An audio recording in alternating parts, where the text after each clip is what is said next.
estimados colegas, bienvenidos al 12º módulo de Master Program. El día de hoy les traemos una actualización en ortopedia. Revisaremos 4 temas impartidos en esta ocasión por 3 destacados ponentes. La primera plática que traemos desde Cleveland Clinic a cargo del Dr. Alfred Cianflocco y se titula Lesiones del hombro en deportistas. El Dr. Cianflocco es médico del deporte. Actualmente desarrolla su ejercicio profesional en el Departamento de Cirugía Ortopédica y en el Centro para la Salud de la Columna de la Cleveland Clinic. El Dr. Cianflocco está certificado en Medicina Familiar y Medicina del Deporte. Los invito a verlo. Quisiera darles la bienvenida a mi presentación hoy sobre lesiones de hombro y deporte. Soy el Dr. A.J. Cianflocco, soy uno de los principales médicos de medicina del deporte, de salud deportiva en la Cleveland Clinic.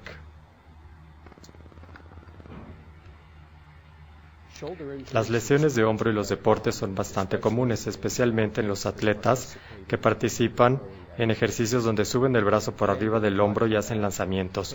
Hoy vamos a ver que necesitamos tomar el historial adecuado, necesitamos hacer una exploración física integral, tenemos que documentar estos hallazgos y tenemos que respaldarlos con los estudios de imagen adecuados y formular un plan de tratamiento para que el atleta pueda regresar a jugar de manera exitosa y segura.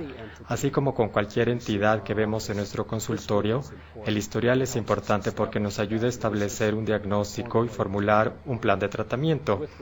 En relación con las lesiones de hombro en los deportes, los factores importantes son la principal queja, el mecanismo de la lesión, la mano dominante, el deporte que practica el atleta y lesiones y tratamientos previos.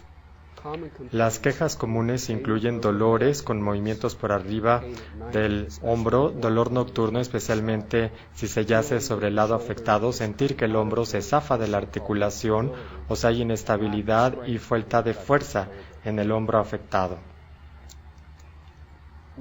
Tenemos que empezar inspeccionando el hombro con una exploración física y necesitamos tener una exposición adecuada para ver todo el hombro afectado y también el lado contralateral para compararlo. Empezamos viendo si hay atrofia muscular, que puede indicar disfunción neurológica o una lesión crónica como un desgarro del manguito del rotador. En las 2 imágenes que vemos aquí podemos ver atrofia del deltoides y también atrofia del supra y subespinoso en pacientes que tienen desgarros musculares crónicos del manguito del rotador.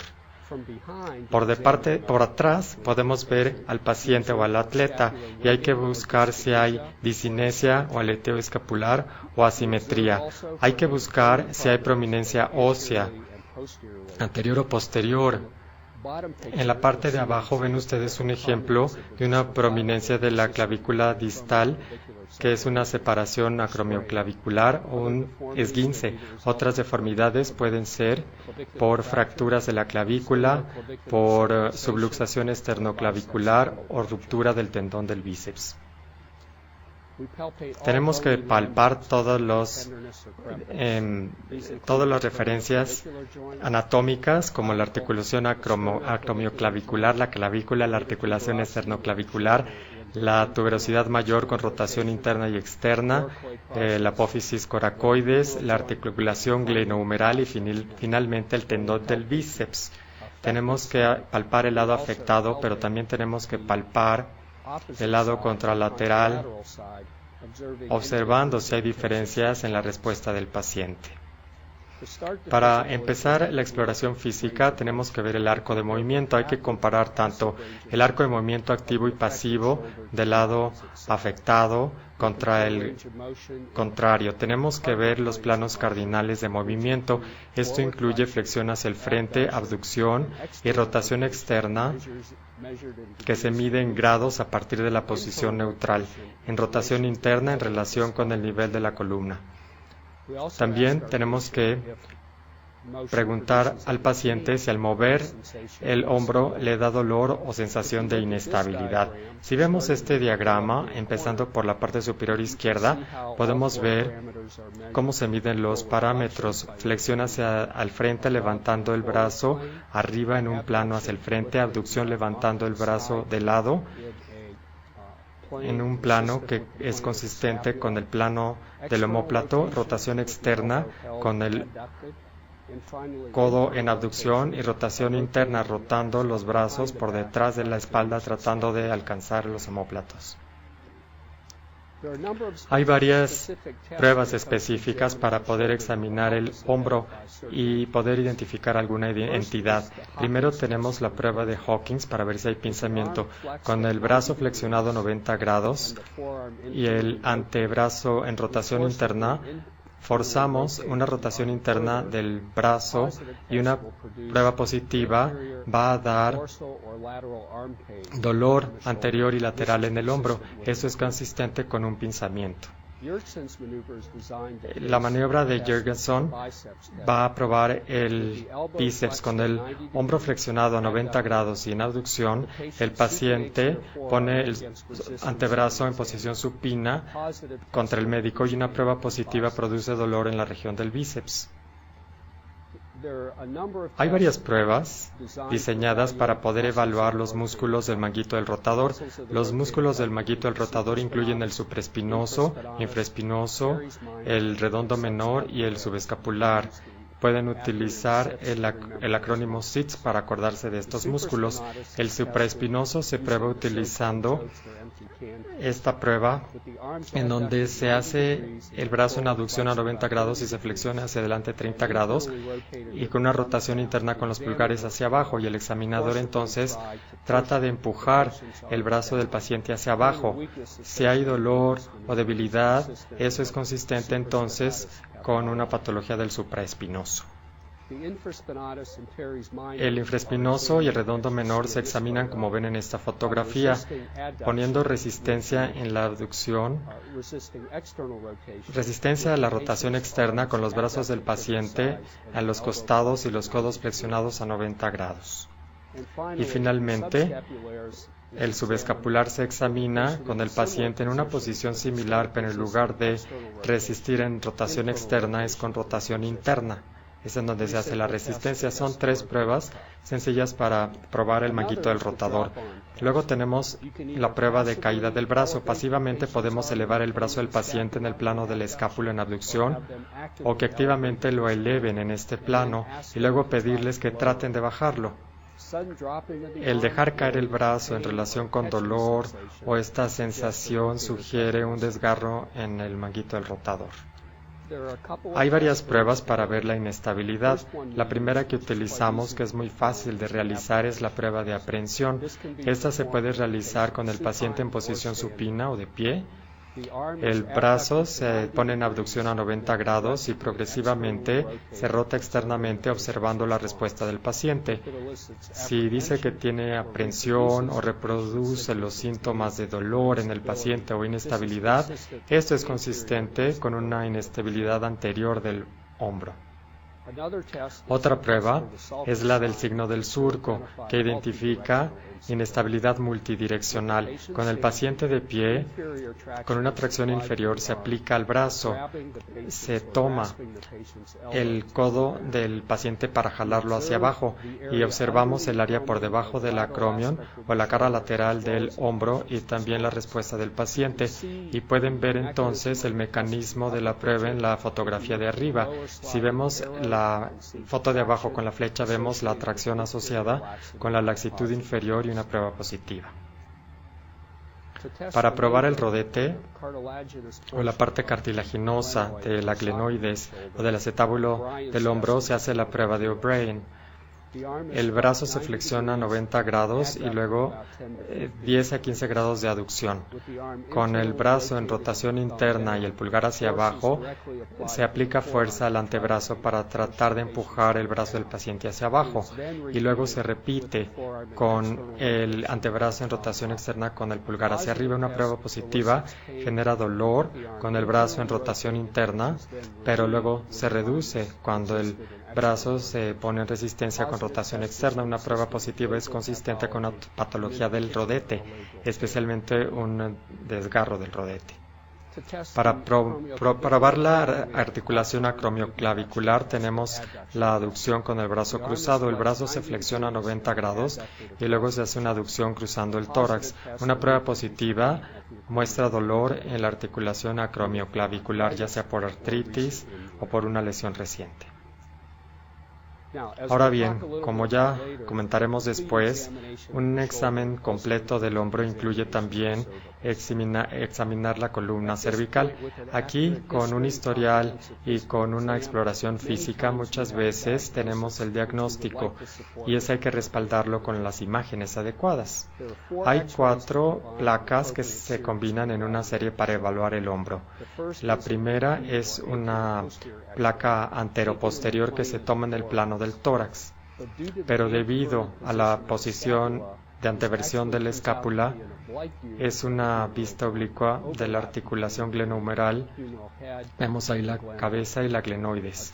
Una verdadera anteroposterior se toma en el plano del omóplato, ya sea poniendo en ángulo el haz hacia el paciente, haciendo el haz hacia la lesión o el paciente a 45 grados en dirección medial a lateral. Y pueden ver ustedes la diferencia en las 2 placas. Una vista West Point es una visión inferior del borde del rodete en posición anterior. Esto es para evaluar a los pacientes con inestabilidad. Esta inestabilidad puede dañar esta porción de la glenoides y del rodete. Una vista del omóplato en Y nos ayuda para poder evaluar si hay luxaciones, pero quizás sea más difícil obtenerla en un caso agudo. La de Y es una vista lateral de la placa desde el plano del omóplato, y esta vista les muestra la relación que existe entre el húmero con la glenoides, y entonces se evalúa el hombro para ver si hay alguna luxación. La resonancia magnética también puede ser útil para evaluar todavía más el tejido blando y también lesiones cartilaginosas u óseas en el hombro. La resonancia es la norma de oro para evaluar las lesiones en cartílago, tejido blando, especialmente en desgarros del manguito del rotador. Pueden ver en la imagen de arriba un paciente con un desgarro del manguito del rotador. El manguito del rotador está totalmente desgarrado y retraído. En la imagen de abajo, si le agregamos contraste y una ortografía con MRI, vemos aquí la flecha donde nos muestra el desgarro del rodete. Vamos a ver algunas de las lesiones específicas o problemas que pudiéramos encontrar en los pacientes que tienen quejas del hombro. Hay inestabilidad, tenemos lesiones SLAP o desgarros, es el síndrome de pinzamiento y desgarro del manguito del rotador, lesiones de articulación acromioclavicular, hombro del lanzador y disinesia escapular. La inestabilidad glenohumeral anterior es la dirección más común de la inestabilidad. Puede ser resultado de un traumatismo directo o indirecto que lleve a desgarro o estiramiento del complejo capsulolabral anterior. Los pacientes llegan con dolor, con debilidad, con inestabilidad o que se les luxa el hombro y pueden tener luxaciones recurrentes. En pacientes de menos de 40 años, frecuentemente esto se asocia con daño óseo a la glenoides en el borde anterior que les comenté antes, que se llama lesión de Bankart o desgarres del rodete. En pacientes de más de 40 años, este padecimiento se asocia con desgarros del manguito del rotador. La prueba de aprehensión es positiva. El diagnóstico diferencial incluye inestabilidad multidireccional, desgarro del manguito del rotador y desgarros del rodete. La imagenología empieza con una serie normal de radiografías que comentamos. Como ya les dije antes, la vista West Point es importante. La resonancia magnética, posiblemente con contraste, sea mejor en este caso y ayuda a evaluar la glenoides para ver si hay lesiones óseas o si hay desgarros del rodete y también ver la cápsula del hombro en vista anterior. El manejo inicial es con fisioterapia. La fisioterapia dirigida para fortalecer los estabilizadores dinámicos del hombro, que incluye el manguito del rotador, el deltoideo y los músculos escapulares. La inestabilidad recurrente puede requerir cirugía. de la cápsula anterior, del procedimiento para estabilizar la cápsula anterior, especialmente cuando hay defectos óseos o cuando hay desgarros del rodete. El regreso a la actividad requiere, como verán, un arco de movimiento cercano al normal, una fuerza casi normal y también funcional estabilidad en comparación con el lado normal o el lado contralateral. La inestabilidad multidireccional es una inestabilidad en más de una dirección. Frecuentemente incluye inestabilidad anterior junto con inestabilidad inferior, de donde podemos ver el signo del surco. Esto puede presentarse de manera traumática con laxitud generalizada o microtraumatismos, con deportes por arriba de la cabeza. La patología primaria es la atenuación de la cápsula inferior. Vemos esto más frecuentemente en atletas jóvenes, normalmente en ambos hombros, con dolor, la sensación de inestabilidad y algunas veces síntomas neurológicos transitorios, como la sensación del brazo muerto, en donde está dormido todo el brazo. Cuando evaluamos a los pacientes en donde sospechamos que tienen inestabilidad multidireccional, hay que buscar otros signos de laxitud general, que incluye las articulaciones de la mano, muñeca y codos, como ven ustedes aquí en esta paciente, en esta foto. El examen incluye ver el surco y hacer una prueba de aprehensión. El diagnóstico diferencial incluye inestabilidad unidireccional, desgarros del manguito del rotador y lesiones SLAP. La imagenología incluye una serie estándar de placas y la resonancia se combina con resonancia con contraste y hay que ver si hay aumento en el volumen capsular, si hay lesiones de Bankart o lesiones en el rodete. Así como la inestabilidad anterior, la mayoría de estos pacientes responden a la fisioterapia para fortalecer los estabilizadores dinámicos del hombro. La estabilización quirúrgica con un desplazamiento capsular abierto o aplicatura capsular artroscópica se indica para los pacientes que fracasan al tratamiento conservador. La mayoría regresan a un nivel competitivo y el regreso después de la cirugía es semejante al que tienen inestabilidad unidireccional nada más. Ahora bien, hablemos de la patología del rodete, especialmente las lesiones SLAP. ¿Qué es una lesión SLAP? Este es un rodete superior desgarrado de anterior a posterior, por eso se llama SLAP. Puede presentarse de manera atraumática, con inicio insidioso y con un inicio gradual de dolor, o puede ser traumática con mecanismos que incluyen tracción, compresión o golpes directos. Las lesiones por tracción se presentan en atletas que suben el brazo por arriba del hombro, y las lesiones por golpes cuando alguien se cae y se pega en la extremidad. El dolor se presenta al hacer actividades por arriba de la cabeza y vemos que se reduce la función en el atleta que tiene este problema. También puede haber quejas de problemas mecánicos, chasquidos, tronidos. Ninguna sola prueba es consistente o específica para el diagnóstico de un desgarro SLAP. Con frecuencia se asocian con inestabilidad o desgarros del manguito del rotador, o sea que varias pruebas pueden salir positivas. Sin embargo, en la que confiamos más para este caso es la prueba de O'Brien, que ya les comenté en láminas anteriores.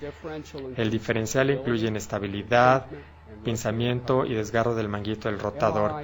La resonancia magnética es mejor, especialmente con artrografía o con contraste, porque no nada más se verá el desgarro, sino que ahí también se puede ver un quiste paralabral superior junto con el desgarro, o solo, si es que no se puede ver bien el desgarre. El quiste en sí nos puede indicar que es un desgarro SLAP.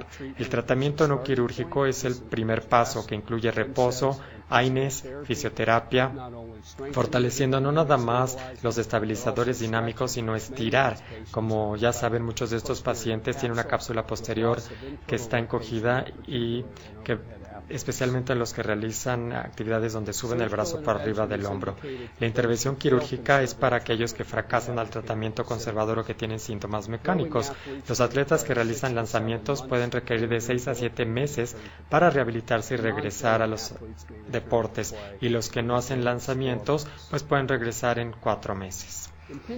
El síndrome del pinzamiento es una patología del manguito del rotador. El espectro de la patología que se incluye en el síndrome de pinzamiento incluye bursitis subacromial, tendinopatía del manguito del rotador y desgarros de grosor parcial del manguito del rotador. El pinzamiento se puede presentar en el acromion, en la coracoides, en el ligamento coracoclavicular y en el rodete glenoideo superior. Se puede complicar por inestabilidad o por pérdida de rotación interna. Puede presentarse con dolor anterior del hombro, con dolor anterolateral del hombro que irradia hacia la parte dorsal del brazo o dolor posterior, dependiendo del mecanismo del pinzamiento. Normalmente los pacientes llegan con dolor cuando suben el brazo por arriba del hombro o si se acuestan sobre ese lado en la noche, se quejan de dolor si tienen el brazo en abducción o rotación externa o si el brazo está flexionado hacia adelante con rotación interna. La prueba de Hawkins normalmente es positiva. Van a tener un arco de aducción doloroso en el plano escapular. El dolor es entre 60 y 120 grados de aducción. El diagnóstico diferencial incluye inestabilidad, artritis glenohumeral, capsulitis adhesiva, tendonitis calcificante y síndrome de salida torácica. Una serie normal de placas será útil para evaluar la morfología del acromion y esto es útil para respaldar el diagnóstico. Normalmente verán ahí que se forman espolones en el acromion, especialmente en la articulación acroclavicular. La resonancia puede revelar el grado de los espolones, puede haber bursitis subacromial, puede haber tendinopatía del manguito del rotador y desgarros del manguito del rotador. El tratamiento comienza con AINES y fisioterapia, otra vez para fortalecer los estabilizadores dinámicos del hombro, y muchos pacientes responden a este tratamiento. Aquellos que no responden pueden ser candidatos para alguna inyección de esteroides en el subacromial. Si combinamos corticosteroides con lidocaína puede ser útil. Para quienes fracasen, la descompresión quirúrgica o acromioplastia se indica para ellos. Durante el procedimiento, cualquier patología en el manguito del rotador se puede resolver, se puede abordar en ese momento. El regreso a los deportes se puede dar cuando se resuelva el dolor y cuando se restaure el arco de movimiento y la fuerza. Un desgarro del manguito del rotador puede afectar uno o todos los tendones del manguito del rotador. El supraespinoso es el que más comúnmente se ve afectado. Esto se puede presentar de manera aguda por un traumatismo directo o por un traumatismo indirecto, y se puede presentar de manera crónica como resultado de una tendinopatía prolongada que a la larga progrese a un desgarro a medida que se desgasta el manguito del rotador con las actividades diarias, por deportes o por el trabajo. Estos pacientes llegan con dolor anterolateral en hombro con la actividad por arriba de la cabeza, dolor nocturno, debilidad, dependiendo de la agudeza y tamaño del desgarro del manguito del rotador. Los resultados físicos positivos incluyen atrofia muscular, que ya vimos en una de las diapositivas anteriores, un arco doloroso con pruebas positivas de pinzamiento, debilidad con las pruebas de fuerza y un signo de caída de brazo positivo. El diagnóstico diferencial incluye pinzamiento, artritis AC, patología del bíceps e inestabilidad glenohumeral. Las imágenes incluyen la serie normal de placas, como ven ustedes en la imagen abajo en la derecha. Con desgarros crónicos hay migración normal o superior de la cabeza humeral y se angosta el espacio subacromial y casi sale la cabeza humeral por la cara inferior del acromion. La resonancia es muy sensible y específica para desgarros del manguito del rotador. Puede distinguir grosor parcial del total y también ayuda a identificar pronósticos malos que incluyan infiltración de grasa, atrofia y retracción. Recientemente, especialmente médicos de primer contacto de medicina del deporte están haciendo ultrasonidos para identificar desgarros del manguito del rotador, pero esto depende de la técnica. Las decisiones del tratamiento se individualizan de acuerdo con la edad y actividad del paciente. En pacientes mayores con un estilo de vida menos activo pueden evolucionar bien si se les controla el dolor y si pueden funcionar con las actividades de su vida diaria con un programa de fisioterapia y posiblemente alguna inyección. El tratamiento no quirúrgico es menos exitoso si los síntomas llevan más de un año y si hay debilidad en la exploración física. La reparación quirúrgica es cuando hay fracaso de tratamientos no operatorios o cuando hay desgarros traumáticos agudos. Los atletas con movimientos sobre la cabeza requieren de 6 a 12 meses después de la reparación quirúrgica para regresar al deporte. Vamos a seguir, vamos a hablar de los esguinces acromioclaviculares. Son lesiones en el ligamento acromioclavicular y coracoclavicular que incluyen también el trapecio, el deltoides, y puede haber desgarros en la articulación. La clasificación de estas lesiones se basa en el grado de la lesión y en el grado de la alteración en la articulación acromioclavicular. Muchas veces es por trauma directo, caídas, golpes en el brazo, en abducción. Y las lesiones indirectas se pueden presentar cuando uno se cae con el brazo estirado también. Los pacientes llegan con dolor del hombro anterior después del mecanismo de la lesión descrito. En la exploración física hay dolor al tacto en la articulación acromioclavicular con prominencia de la clavícula distal de acuerdo con la severidad de la lesión. La prueba de aducción con el brazo cruzado puede ser útil. El diagnóstico diferencial incluye contusión del hombro y la fractura de la clavícula. Y la serie estándar de placas es agregar la vista Sanka para ver si hay separación o si hay un esguince, como ven ustedes aquí en esta fotografía. Hay que ver el espacio entre el acromion distal, entre la clavícula distal y el acromion. La diferencia entre esta placa y una anteroposterior y una anteposterior verdadera del hombro es que el haz ahora está a 15 grados por arriba, viendo hacia abajo de la lesión. Los tipos 1, 2 y 3 más leves se tratan de manera conservadora con inmovilización, hielo y AINES, seguidos por fisioterapia. Y el atleta regresa a los deportes más o menos en un periodo relativamente corto de tiempo, pero los síntomas crónicos persistentes 2 y 3 pueden requerir cirugía. Los tipos 4, 5 y 6 normalmente se tratan quirúrgicamente y el regreso a los deportes en 1 a 6 semanas con tratamiento no quirúrgico depende de la gravedad de la lesión y del deporte que practique el atleta. Si el atleta se somete a cirugía, tal vez necesite 4 a 6 meses para regresar al deporte.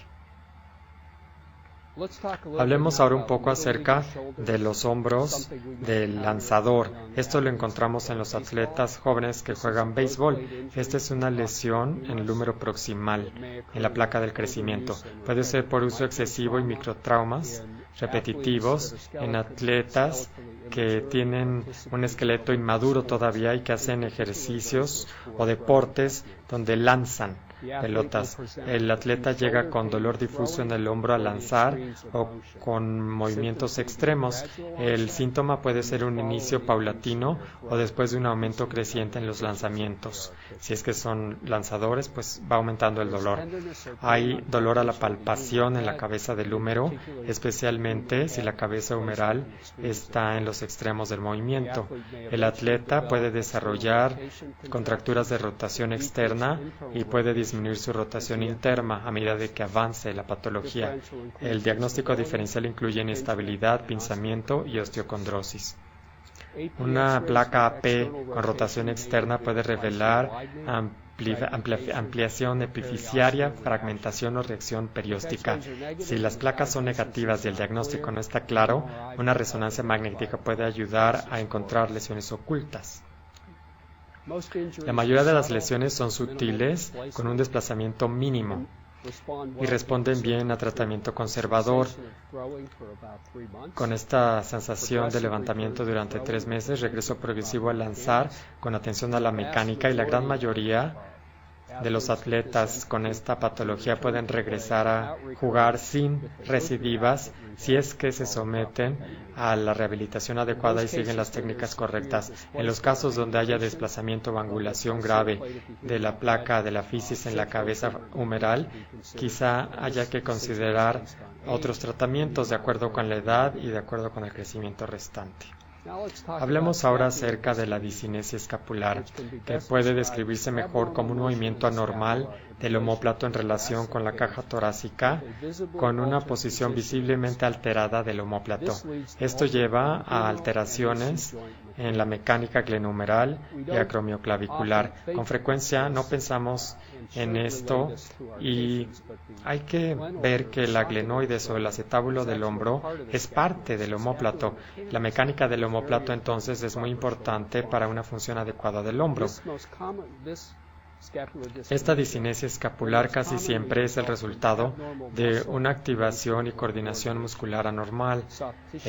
Las contracturas de tejido blando juegan un papel importante y también las anormalidades óseas de la cintura del hombro a partir de lesiones previas, por ejemplo. Podemos ver un inicio insidioso del dolor anterior en hombro con disminución del desempeño en un atleta de lanzamiento. En la exploración física tenemos que buscar una posición estática anormal del omóplato, no nada más con el paciente sentado, sino también en movimiento. Quizá veamos aleteo, elevación, depresión o rotación, como lo vemos en la fotografía. Y también puede haber inestabilidad escapular dinámica en comparación con el movimiento normal del hombro. El diagnóstico diferencial incluye lesión al serrato anterior, lesión del nervio torácico largo o lesión del nervio espinal accesorio. Las placas pueden salir normales, a veces una resonancia puede ayudarnos a identificar alguna patología asociada. Lo más común en esta entidad es la fisioterapia, concentrándose en los músculos periescapulares y su coordinación al reposicionar el omóplato. El estiramiento de la cápsula posterior es una parte importante de la fisioterapia. Para esto, especialmente estirar el pectoral menor. Debemos también incluir el tronco y las extremidades inferiores en la rehabilitación, ya que esta es una parte importante de la cadena cinética a la hora de lanzar. Una vez que el omóplato está simétrico con el lado contralateral y se recobró la fuerza y se resolvió el dolor, el atleta puede regresar a jugar, y esto lleva más o menos 3 meses. Antes dije que hay que hacer un examen de la columna cervical también. También debemos de hacer un examen neurológico para buscar otras entidades que pudieran afectar al hombro, que incluyen, por ejemplo, el síndrome de Parsonage-Turner, atrapamiento del nervio escapular y, como dije, radiculopatía cervical. Una electromiografía podría ser útil para identificar esto y confirmar el diagnóstico. El tratamiento incluye control del dolor, modificación de la actividad, fisioterapia, y el marco de tiempo de recuperación varía, pero el regreso a los deportes depende de la recuperación de la fuerza, del movimiento y de la función. En resumen, entonces, un historial preciso y un examen físico completo son críticos para el diagnóstico de cualquiera de las entidades que comentamos. La mayoría de las lesiones responden a un tratamiento conservador, con fisioterapia y con la técnica correcta en el deporte. La restauración del arco de movimiento, de la fuerza y de la función es algo crítico para el regreso exitoso a los deportes. Muchísimas gracias.